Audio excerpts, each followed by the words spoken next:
Well, hello there, everybody, and welcome back to Tropics Talk. Gulf Coast meteorologist Jim Dickey back with you here with some breaking news in the tropics. At least at 5 o'clock this morning, it was breaking news. Tropical depression has formed, Tropical Depression 7. It's from that same disturbance we were talking about at length yesterday that had a 90% development chance. Well, it has developed into a tropical cyclone. The first tropical cyclone to form so far this month. Just remarkable stuff here, bringing an end to a very unusual lull in tropical activity in the Atlantic during peak hurricane season, during the first 2 weeks of September. Now, not a named storm just yet, but that likely will occur before long, too. You take a look at the satellite presentation, it is such a large envelope of thunderstorm activity stretching from already north and east of the Caribbean to all the way to the south, to the due east of South America here.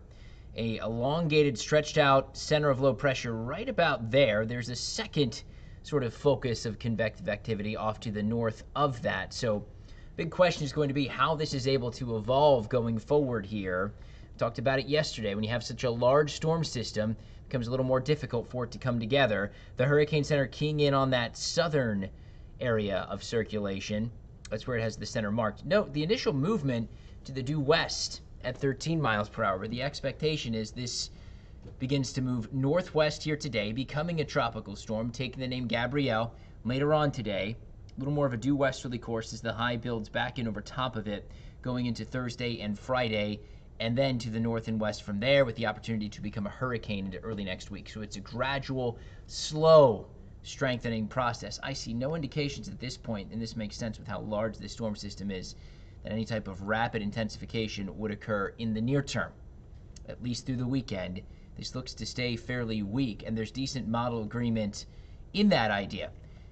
Each line, different model forecasts here, just about all of them keep this as a tropical storm and a fairly weak one at that through Saturday, and then you see the uptick in intensity going into early next week with models by Sunday and Monday, more of them anyway, showing this becoming the second, only the second hurricane of 2025 in the Atlantic. Again, high pressure, fairly weak, allowing this to turn to the north.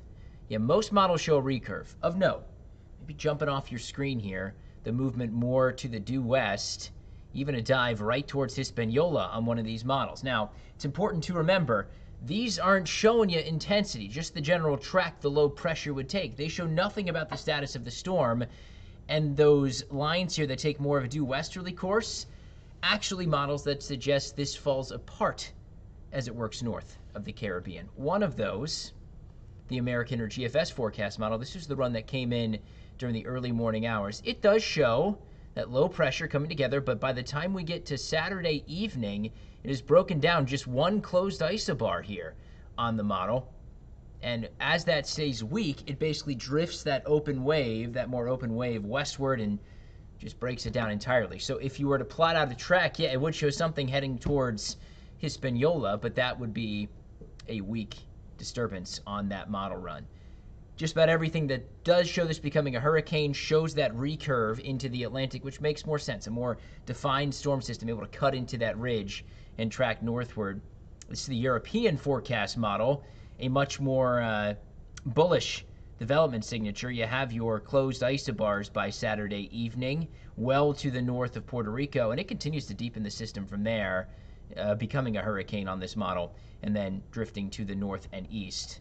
Of note, by Tuesday and Wednesday, there's Bermuda. There's the center of the storm. So close call for Bermuda here. You can't necessarily wave this one off and say a fish storm, because Bermuda will be in line for at least some indirect impacts from this as it tries to come together, but all indications are it will stay well to the east of the United States. It is not a threat here locally in Southwest Florida. That is for sure.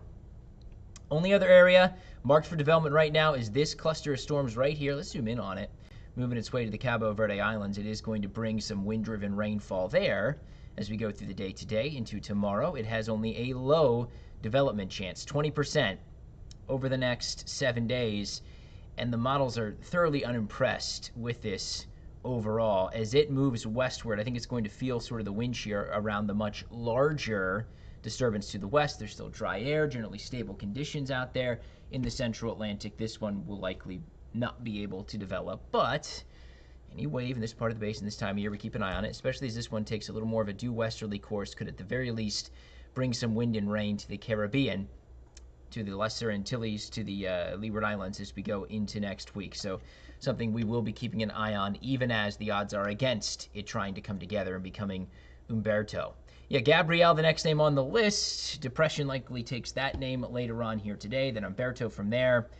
Now, on average, by today's date, we've already seen the ice storm form, but we are now on pace for below average activity in the Atlantic. Unless we see a big ramp up in activity, this could be one of the least active systems or seasons by the time all is said and done here at the end of November. But that's the key. We still have a long, long way to go. And just because things have been so quiet doesn't mean it's going to stay that way. There's lots of heat, lots of energy to work with out there in the Atlantic. So yes, we've enjoyed a much welcome quiet start to peak season, but that doesn't mean it will last. So be sure you're keeping one eye on the tropics here, that you're not letting your guard down just yet. Of course, any changes we'll let you know, and we'll continue to track what will be Gabrielle here in the coming days. Until next time, I'm meteorologist Jim Dickey. Have a great day.